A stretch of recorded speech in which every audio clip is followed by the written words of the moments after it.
मनोज मुंतशिर हाजिर हों। मनोज मुंतशिर सामने आए और ये बताएं कि रामायण के पात्रों को इस तरह से क्यों दर्शाया गया। मनोज मुंतशिर हाजिर हों और ये बताएं कि इतनी घटिया भाषा का इस्तेमाल क्यों किया गया।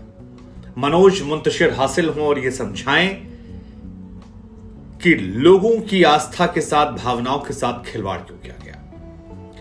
हम आपको बता दें, इलाहाबाद हाईकोर्ट की लखनऊ बेंच ने अब सुनवाई को लेकर यह कहा है कि मनोज मुंतशिर, जो कि इस फिल्म के राइटर हैं, वो खुद कोर्ट रूम में आए और कोर्ट रूम में आने के बाद इन तमाम सवालों के जवाब दें।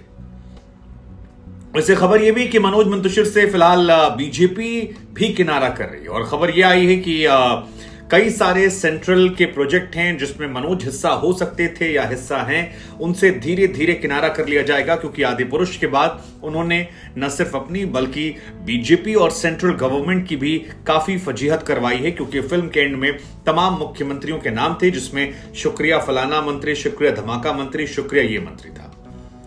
लेकिन अब इलाहाबाद हाईकोर्ट की लखनऊ बेंच में सुनवाई में कई तल्ख टिप्पणियां की गई और उस तल्ख टिप्पणियों के बीच में अगली सुनवाई को लेकर कहा गया है कि फिल्म के राइटर जो हैं उन्हें खुद आना चाहिए, जिस तरह की बातें उन्होंने कही हैं वो समझाना चाहिए, और क्या वजह है कि भगवान राम, माता सीता, लक्ष्मण या बाकी किरदारों को इस तरह से दर्शाया। अगर आप कोर्ट रूम में हुई टिप्पणियों पर ध्यान देंगे और जो शब्द कहे गए हैं उस पर ध्यान देंगे तो फिर आप ये समझ पाएंगे कि मुश्किलें जो हैं वो ओम रावत और मनोज मुंतशिर कितनी बढ़ने वाली है। कैसे?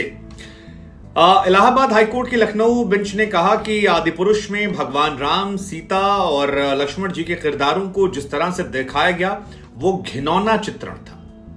ये शब्द बहुत महत्वपूर्ण है और कहा कि लोगों की बड़ी भावनाओं को मेकर्स ने नुकसान पहुंचाया है, आहत किया है। इस वजह से हम चाहते हैं कि डायरेक्टर ओम रावत और राइटर मनोज मुंतशिर जो हैं वो खुद यहां पर पहुंचे और अपनी सफाई दें कि इस तरह से उन्होंने ये क्यों दर्शाया, इसके पीछे मंशा क्या थी। साथ ही जस्टिस राजेश सिंह चौहान और जस्टिस श्री प्रकाश सिंह की जो बेंच है उसने सेंट्रल गवर्नमेंट को प्रभास और कृति सेनन और सैफ अली खान की जो ये फिल्म है इसको जारी किए गए सर्टिफिकेशन को एक बार फिर से रिव्यू करने की बात कही है और ये अपने आप में बहुत बड़ी बात है। साथ ही ये भी कहा गया कि प्रथम दृष्टया से ये फिल्म जो है ये घटिया फिल्म है और ये शुभांकर मिश्रा या किसी और के शब्द नहीं है, ये कोर्ट से शब्द निकलते हैं तो बहुत बहुत महत्वपूर्ण हो जाते हैं। कहा गया, कोर्ट में कहा गया कि हमारे लिए पहली नजर में इंडियन कॉन्स्टिट्यूशन के आर्टिकल 19 के तहत निर्धारित किए गए टेस्ट में ये फिल्म जो है ये क्वालिफाई नहीं होती है। इस फिल्म के डायलॉग जो हैं वो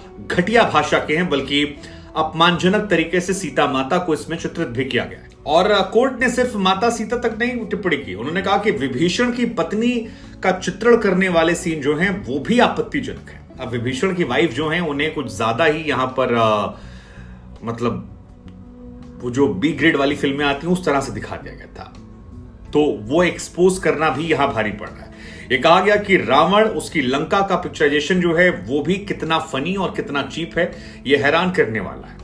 कोर्ट ने कहा कि ऐसी फिल्म बनाते समय लोगों की भावनाओं का, इमोशंस का, उनकी धार्मिक जो आस्था है उसका बहुत ध्यान रखना चाहिए, लेकिन ना मेकर और ना राइटर, इन दोनों ने इसका ध्यान नहीं रखा। इन दोनों ने तमाम किरदारों को अश्लील बना दिया, संवादों को बेहद शर्मनाक, चीप बना दिया और इस वजह से इन्होंने पब्लिक के इमोशंस के साथ खिलवाड़ किया है, लोगों की भावनाओं को आहत किया है, ये जानते हुए आहत किया है कि ये किरदार कितने ज्यादा पूजनीय हैं, ये किरदार कितने ज्यादा महत्वता रखते हैं। और अब हम चाहते हैं कि मनोज मुंतशिर हाजिर होकर ओम रावत के साथ ये इस बात को स्पष्टीकरण दें कि आखिर ऐसा करने के पीछे उनकी मंशा क्या है।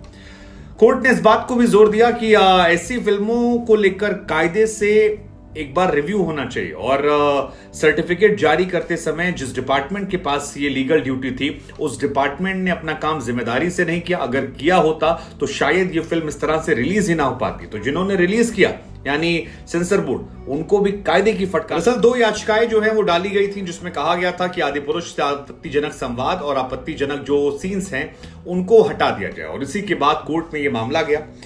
नेपाल में भी ये मामला काफी ज्यादा बड़ा हो गया था। नेपाल वालों को लग रहा था कि उनकी सांस्कृतिक विरासत पर हमला है, जिस तरह से कहा गया कि माता जानकी जो हैं वो भारत की थी और वही उसके बाद 3-4 महत्वपूर्ण टिप्पणियां जो हैं वो आई हैं। कहा कि लोग जो हैं पूरी फिल्म नहीं देख पा रहे, वो लोग भगवान का, राम जी का, सीता जी का, लक्ष्मण जी का सम्मान करते हैं और ऐसी घटिया फिल्म बनाकर आप कैसे उनके इमोशंस को हर्ट कर सकते हैं। जो धार्मिक पात्र हैं उनको धार्मिक भावना से दिखाया जाना चाहिए। फिल्मी किरदारों में जो पोशाक पहनी है, हमारे भगवान ऐसी पोशाक नहीं पहनते।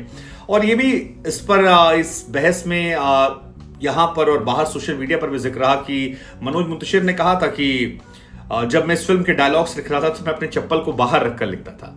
लेकिन अब जिस तरह से कोर्ट की टिप्पणियां आई हैं, जिस तरह से शब्दों का चयन किया गया है कि ये फिल्म घटिया है, घिनौने तरीके से दिखाया गया है, सामने आकर सफाई दें, ऐसा लग रहा है कि मुश्किलें जो हैं वो बढ़ सकती हैं। और हमारा सवाल आपसे कि अब मनोज मुंतशिर और ओम रावत अगर कोर्ट के सामने पहुंचते हैं और अपनी बात रखने आते हैं तो क्या हम ये मानकर बैठें कि इन्हें बड़े पैमाने पर फटकार लग सकती है? और क्या आगे आने वाले वक्त में ऐसी और शिकायतें जा सकती हैं? वैसे बैठे बिठाए पलीता तो उन्होंने लगा लिया है, लेकिन क्या होगा भविष्य का? आपको क्या लगता है, क्या सोचते हैं आप लोग आगे कोर्ट